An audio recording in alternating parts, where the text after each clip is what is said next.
ষষ্ঠ শ্রেণীর প্রিয় ছাত্রছাত্রীদের সহজ সমাধান টিউটোরিয়ালে স্বাগত জানাই। আজ আমি তোমাদের রায়োমার্টিনের প্রশ্নবিচিত্রা থেকে তৃতীয় পর্যায়ক্রমিক মূল্যায়নে ইতিহাস বিষয়ে 3 নম্বর স্কুলটির প্রশ্নগুলির সমাধান করে দিচ্ছি। তোমরা দেখে নাও 3 নম্বর স্কুলটির প্রথম প্রশ্ন, আদি বৈদিক মানুষের বাসস্থান ছিল, উত্তর হয়ে যাবে সিন্ধু অঞ্চল। এর পরের প্রশ্নটি দেখে নাও, বিদ শব্দের অর্থ, উত্তর হয়ে যাবে জ্ঞান। পরের প্রশ্নটি দেখে নাও, গুরু কোনো ছাত্রকে শিষ্য বলে গ্রহণ করতেন যে অনুষ্ঠানের মধ্য দিয়ে, তা হলো, উত্তর হয়ে যাবে উপনয়ন। এর পরের প্রশ্নটি দেখে নাও, পাটলিপুত্র রাজধানী ছিল, উত্তর হয়ে যাবে মগধের। এর পরের প্রশ্নটি দেখো, গৌতম বুদ্ধ শিষ্যত্ব প্রদান করেন প্রথম, উত্তর হয়ে যাবে 5 জনকে। পরের প্রশ্নটি দেখে নাও, প্রথম মৌর্য সম্রাট ছিলেন, উত্তর হয়ে যাবে চন্দ্রগুপ্ত মৌর্য।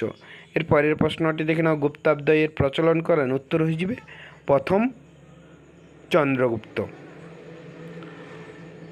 পরের প্রশ্নটি দেখে নাও, ভারতীয় উপমহাদেশে দ্বিতীয় নগরায়নের সূচনা হয়, উত্তর হয়ে যাবে 600 খ্রিস্টপূর্বাব্দ নাগাদ। পরের প্রশ্নটি দেখে নাও, কেরলে যে চাষ বিখ্যাত ছিল, তা হলো, উত্তর হয়ে যাবে গোলমরিচ। পরের প্রশ্নটি দেখে নাও, মহাভাষ্য লেখেন, উত্তর হয়ে যাবে ভাস। পরের প্রশ্নটি দেখো, জীবক ছিলেন, উত্তর হয়ে যাবে বিম্বিসারের রাজবৈদ্য। এরপরেই আছে দেখো, প্রথম ইট দিয়ে নির্মিত স্তূপ হলো, উত্তর হয়ে যাবে ধামেক স্তূপ।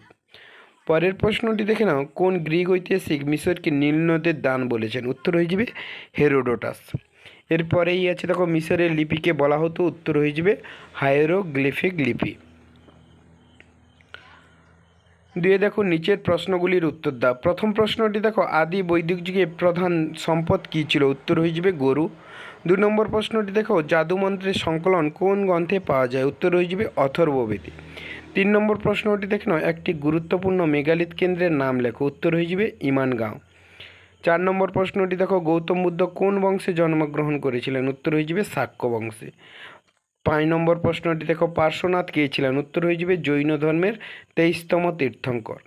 পরের প্রশ্নটি দেখো, সাতবাহন বংশের প্রথম শাসক কে ছিলেন, উত্তর হয়ে যাবে সিমুক।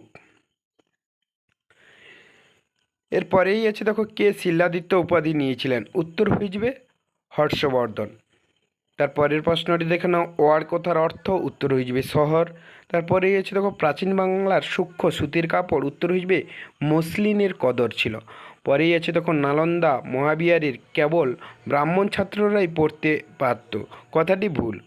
পরের প্রশ্নটি দেখে নাও, কুষাণ আমলে গান্ধার শিল্পের বিকাশ ঘটেছিল, কথাটি ঠিক। এরপরেই আছে দেখো, মধ্য ভারতে অজন্তা গুহার ছবিগুলি কোন যুগের চিত্রশিল্প, উত্তর হয়ে যাবে গুপ্ত যুগের। পরের প্রশ্নটি দেখে নাও, হামুরাবি কোন দেশের রাজা ছিলেন, উত্তর হয়ে যাবে ব্যাবিলনের। পরের প্রশ্নটি দেখো, সেন্ট থমাস কার আমলে খ্রিস্ট ধর্ম প্রচারের জন্য ভারতীয় উপমহাদেশে এসেছিলেন, উত্তর হয়ে যাবে গন্ডোফার্নেসের সময়।